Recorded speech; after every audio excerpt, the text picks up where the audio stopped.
What is up, YouTube? It is time for a quick Q&A. Thought I'd answer some questions that I commonly get asked in different topics, right? Fat loss, muscle gain, mindset, whatever it might be. So let's just get into this, and maybe it might help you to get on track and have you in a better place. So question number one is fat loss related. Why am I not losing weight even though I'm eating healthy? So that's a really good question. A lot of people associate healthy foods with a positive outcome. And it's true, like if you eat healthy foods, typically it's going to give you a positive health outcome because you're consuming vitamins and minerals, fiber, nutrients in general.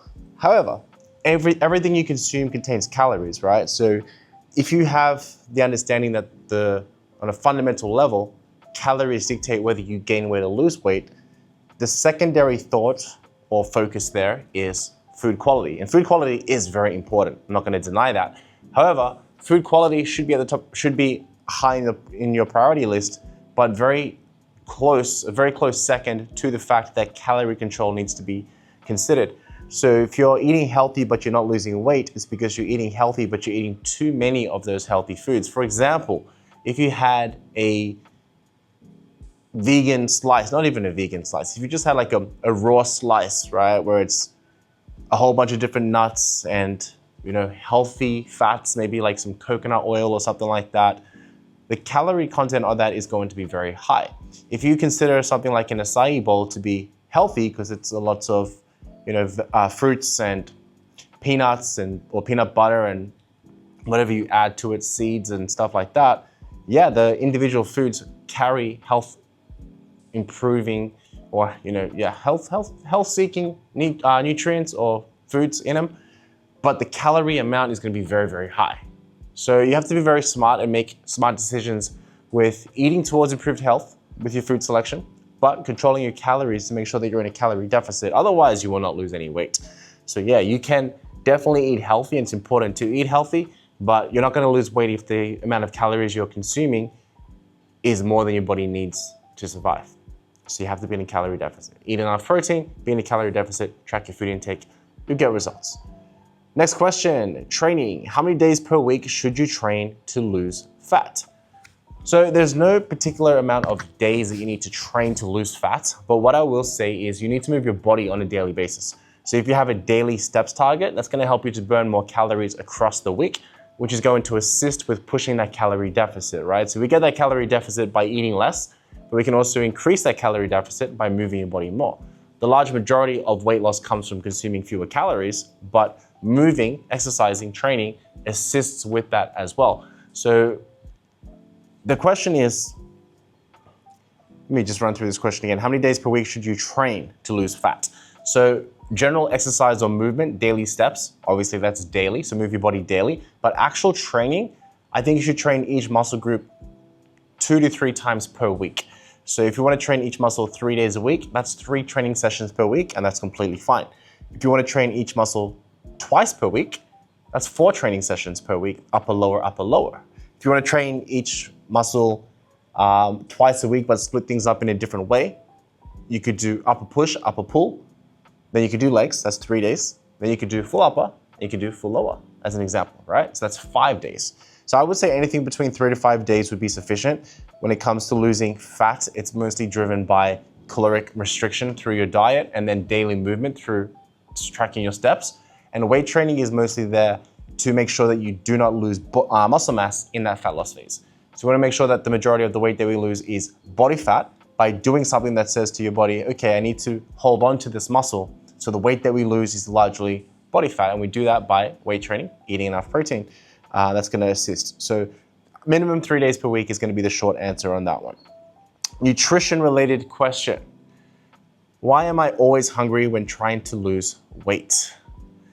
So your body has a few different hormones and signals to keep it alive and keep it thriving. If you have 0 calories coming in, your body's forced to use its reserved energy, which is body fat, to survive.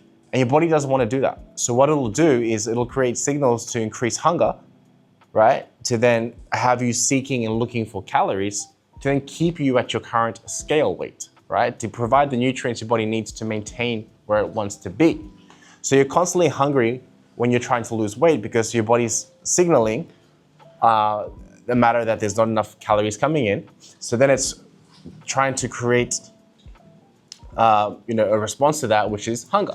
So then you go and find some food. Let's say that you ignore that response, that hunger signal, and you're like, okay, I'm aware that I'm hungry, but I'm not going to consume anything because I'm on a diet and I want to lose weight. I want to get in shape. So I'm going to stick to my meal plan. I'm not going to make any changes to that. I'm just going to stay focused on it because it's important to me, right? What your body will then do is find other ways to conserve energy because it's not finding the nutrients it needs to survive and stay at its current scale weight, and it's being forced to use its stored energy, your body fat. It's going to find ways to conserve energy so it doesn't waste energy, right? So what will happen is your daily movement will just naturally go down. Your desire to stand will be far less. You want to sit around a lot more. Your desire to move your body, move your hands, etc., is going to be less. You're going to chew slower. You're going to blink slower. Like, the craziest things happen when your body is trying to conserve energy. So that's why some people can go in a very low caloric intake and not see the results that they want because their movement is actually being reduced at the same time. Having awareness of that is very smart for us to say, okay, this is the set amount of weight training I'm going to do every week. This is the set amount of steps I'm going to do each day. This is the set amount of calories and protein I'm going to consume on a daily basis, right? And that's going to be consistent, no variables. Anything else that's adjusted, if you're sitting more than you're standing or whatever, becomes less important because we're still ticking off those 3 or 4 big rocks, those big things that are big movers. If you do not consider your daily steps, if you do not consider your protein intake or calorie intake or whatever, chances are you're going to start spinning your wheels. You're not going to see the results that you want, and you're not going to understand why. So it's very important for you to realize that hunger is a natural signal that states that I am in an energy deficit and my body is asking me to eat more or move less, and it's going to naturally want to do that.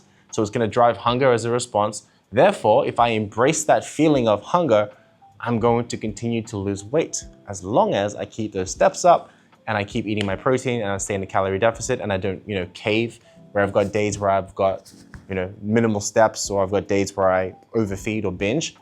That's your body's response to try to keep you where you are, to minimize needing to use its excess or like its stored energy, essentially. So that's why you're hungry. You want to embrace hunger. I think hunger is a great tool. It's a great signal. And you want to embrace that and have the mindset of like, cool, I'm hungry, which means if I stay consistent, I'm going to be leaner next week. My abs are going to show more. My waist is going to be smaller. My clothes are going to fit better. I'm going to like how I look in the mirror next week, the week after, the month after, because I'm embracing this feeling of hunger. That's a really important mindset to have around that. And yeah, being hungry is just a natural response for your body. All right. How do you lose weight when you have a busy job? Real life struggles right there. This is the thing. When you have a very busy job, we have to allocate time for certain things. My life is super busy. I've always got something that I have to do. So what I do is I set aside time for training and I put that into my schedule, right? I time block training time, hour and a half, right? Or maybe an hour if I'm, really minimized, or if I'm really limited with time, I should say, 45 to 60 minutes. I'll put that in my calendar. And an easy way to go about it is to just make it the first thing you do as soon as you wake up. Wake up, have something pre-workout for energy, some hydration, etc. Go and train, and then you start your day. Your day doesn't start until you've done your training session. That's a really good way to approach it. So nothing can come up across your day that's going to stop you from getting it done. And it's kind of like, cool, tick that off. Now I can focus on my business, family, personal life, whatever it might be. That all happens later. And then getting your steps up across the day obviously happens. And if you're short on that, you can play catch up with your steps later in the day. But a really good approach is to minimize, I would say a really good approach is to simplify things. Just think to yourself, minimum 3 days a week of weight training. Track my food so I'm in a calorie deficit. If I do not have the mental capacity to track my food because life is so crazy busy, just follow a meal plan that's designed for you that hits the protein target and the calorie target. Think about steps across the week instead of daily steps targets. So if you go, short on your steps one day, you can go a little bit higher the day after, or you can have a higher target on weekends when you're not so busy and have a lower target during the week. So just simplify things. Keep it as basic as possible. 3 days a week, high steps count, calorie deficit. Do those 3 things consistently. Try to get good sleep as well. If the scale's trending down, life is good. It doesn't have to be a fast progression. If life is really busy and weight loss isn't the number one priority in your life, then it's a secondary thing. It becomes a lifestyle, not really a current goal. It's not a 12-week challenge or 8-week challenge. It's a life goal. It's a lifestyle. So then it's just happening in the background. Fat loss is just happening in the background.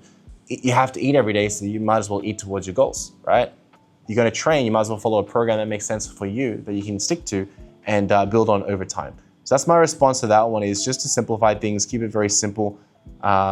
Minimal effective dose of weight training to preserve muscle, but then a bigger calorie deficit to make sure we are driving fat loss, if fat loss is the goal.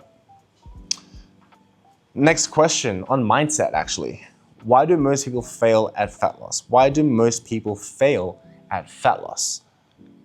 I would say mindset, it's a mindset question, so I can't really say mindset is a problem. A lot of people fail at their goals because they don't have clear, defining goals to start with. They don't actually understand what their specific goal is, why it matters to them now. They don't think about what they've tried in the past that did or didn't work, and they don't have a clear solution to solve that problem, right? And if they did have a clear solution to solve that problem, they did have structure towards improving their outcomes, then it just comes down to setting daily tasks, and those daily tasks very soon become habits. And then every day you wake up and you're like, cool, I gotta shower, brush my teeth, put on my clothes, have coffee, have breakfast, go to work, right? That's just a general habit that people have formed. But maybe we add weight training into your habit. Maybe we add doing your steps into your habits. Maybe we add doing meal prep, eating more protein, having supplements, whatever it might be, into these habits. So then it's gonna be habit forming, and that's what a lot of people lack. When people do not get to the results, they don't get the goals that they're looking for, and they quit on their fat loss goals, it's because they don't really understand, they don't have the clarity, they don't have the structure, they don't have the purpose, they don't have the why. And when life gets crazy hard or busy or whatever, their excuses drive their decision making instead of really stopping and thinking about what is the easiest thing I can do right now that's gonna help me towards my goals, right? I always tell my clients, control the controllables. So then when there are instances where you can't control things, life is okay. If you can be amazing at sticking to your structure with your training, your diet, your sleep, your hydration and everything for 3 weeks straight, and then you have 2 or 3 days that are not so great, the net effect of that is still amazing, right? And then you start to rebuild momentum and get back into your structure, that's gonna be completely fine. But if you have 1 or 2 off days, which then turns into a week of being off track, which then turns into a month, which then turns into maybe I'll start when it's convenient, that's when you do not get your goals, and that's why you fail at fat loss. I think it's very important to have accountability, and it's very important to understand why it matters to you to get this outcome. Because even for myself, I can think to myself, okay, I've been training for 22 years, 23 years. I don't really need to be any bigger. Don't have to be any leaner. Don't have to be any stronger. I can just have cheesecake tonight, I can just skip the training session tomorrow. It's all good. It doesn't really matter. But then I visualize the outcome that will be achieved if I do the right things, and that visualization that I kind of see in my mind drives me to make decisions that are positive towards those goals. And then seeing my clients do so well with their journey as well motivates and inspires me to keep going with mine as well, which is a positive thing. If you lack that, you don't really have a drive to push yourself to keep getting positive outcomes. Next question, myth busting. Does eating late at night make you gain fat? Absolutely not. So a lot of people do intermittent fasting, which means not eating for like 16 hours, then eating for 8 hours. And that could be any time that they want. Some people work night shifts, right? So then they're working in the nighttime and they're sleeping during the daytime. The time that you eat does not make any difference whatsoever, or any reasonable difference whatsoever when it comes to building muscle or dropping body fat or improving your health. What matters most is the total amount of calories consumed in a 24-hour period. So if you decide that you want to fast all day and then eat the rest of your food in the second 12 hours of the 24-hour period, completely fine. If you want to fast for 16 hours and then eat the rest of the food or all the food in 8 hours or whatever the hours are, completely fine. If you want to eat every 3 or 4 hours that you're awake and you lower the calories of each meal to then stay in your calorie target for that day, completely fine as well. So it doesn't matter if you consume more carbs or more fats or anything, more food at nighttime, it's not going to cause you to gain body fat. It just really comes down to total calories consumed for the day. So if you have a high calorie breakfast, high calorie snacks at work, high calorie lunch, high calorie pre-workout meal because you want to have good energy, and then a really high calorie meal at nighttime, and you overconsume total calories, yeah, for sure, you're gonna put on body fat progressively, right? So you have to be smart about it and understand what you're consuming. If you track your macros perfectly or your calories really well, and we're working towards a calorie target, then you can save calories for the evening so you feel fuller for longer and still see weight loss, because the total calories consumed across that day or week is going to be a deficit or maintenance, and it's going to keep you where you want to be. The times that you're gaining weight at nighttime is the times that you're over consuming total calories. You have a little bit of chocolate, then you have more, then you have more, then you have more, then you have the chips, then you have a few beers, and next minute you've consumed 2 or 3 days worth of food in one night. That's when you're screwing up. Next question. What would a coach do if they needed to lose 10 kilos? What would a coach do if they needed to lose 10 kilos? What would I do if I needed to lose 10 kilos? I would personally go to the gym 5 days a week. I would set my calorie target at 12 to 15,000 per day and sit in that range. I would set my steps target. I said steps target, right? I would set my calorie target to be my current body weight times 25, right? So my current body weight in kilograms times 25, whatever that number is in calories, that's the calories I would aim for. Let's just say that's gonna be like 2,400 calories. Cool, 2,400 calories. I'm gonna set my protein intake at 2 grams per kilo of body weight. Let's just say that I'm 100 kilos, that's 200 grams of protein. So 200 grams of protein, 2,400 calories, or if I'm 100 kilos, it's 2,500 calories actually. So 2,500 calories, 200 grams of protein, 12 to 15,000 steps per day, weight training 5 days a week. That's the baseline, right? I would have creatine, I would have magnesium before bed, I would have fish oil in the mornings, I would eat foods that make me feel fuller for longer, I would prioritize hydration and keep that steady across every day, and I would also prioritize fiber intake and spread that out across the day as well, so I feel fuller for longer and provide my body with more nutrients. Protein and fiber have a higher thermic effect, meaning when you consume them, they use more energy just to break them down. So when you eat more protein, you're actually burning more calories just to break the protein down. When you eat more fiber, your body's burning more calories to process it and remove it. So high protein diet, high fiber diet has positive net effects on your metabolic rate, I guess, or just burning more calories. So I would focus on those things, and I would be very, very consistent. I'd probably stick to eating the same foods every day. So track it on MyFitnessPal, create a meal plan, and just eat the same thing every day for simplicity. And that would get me moving to my goals. After a few weeks, maybe I'll be more consistent with 15,000 steps instead of 12,000 steps, but the weight training won't increase and the protein intake won't change. There shouldn't be any need to change the calorie target or anything with that structure, because it's already at the minimum that I would recommend for that scale weight, and the steps are already on the high end. So that's setting you up to see fast fat loss in a short term and then slower fat loss as your body adapts to things over time. Very simple answer, and that's exactly what I would do. Last question. That was quick. What actually happens when you hire an online fitness coach? All right, so what happens when I work with my clients? I guess that's the easiest way to answer this. First thing I do is I jump on a call with them so I can learn more about them and their current situation, what they're currently doing, what their habits are, what their goals are, what a normal day of life looks like for them. I ask a few very strategic and educated or intelligent questions to learn exactly what it is that's holding them back from where they want to be. Because oftentimes people tell me they're doing everything right and then they can't see results. So I figure out exactly what's holding them back, and I figure that out every single time. So I'm making notes on that call. Then they'll go ahead and fill out like a few different forms for me, consult form, some current physique photos, stuff like that. I take that information, I put it all into my coaching app. So they've got a video for every exercise. They can log and track everything they do. They know their steps target. They know their general lifestyle goals.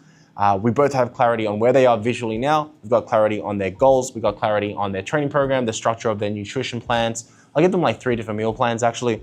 So they've got a little bit more variety there as well. And then we'll communicate every single week. So by doing weekly check-ins, it really helps them to stay accountable, answer questions that they've got, help them to figure out the drivers that actually make a difference. So if they're not seeing the rate of progress that they want, we can figure out why. I can also track and review what they're tracking on MyFitnessPal, so I can assist them with learning how to do flexible dieting better, making sure they're tracking things accurately, making sure they're not eating too much of just the same foods all the time, so getting more nutrient diversity there as well. So I guess to answer the question, what happens when you hire an online coach is you get results, basically, because you've got clarity on your goal, you've got structure towards your goal, you've got accountability to assist you in getting there, and you've got support and education, so you're learning along the way. And that is how my clients get amazing results, because nothing is guesswork, everything is specific to them, and it's just a matter of me pushing them to do the work, to get it done. And I do that in a few different ways. One being a weekly check-in that they kind of, a form that they complete each week. Another one is just like a casual touch point every week, just to check in, see how everything's going, ask them any questions, share some wins with me, stuff like that. Sometimes it's doing some group calls to build more of a community vibe. Sometimes it's doing little challenges within the group as well to keep them focused and accountable. So that is how that works, and that's how my clients get some pretty fantastic results. So that's the Q&A for today. I wanted to keep it short and sweet. Hopefully you learned something in this video. And if you liked it, drop a like on this video or a comment below. I'm looking to make a few more videos like this, nothing edited, nothing scripted, just off the top of the dome, education, knowledge to help you guys to be in a better place.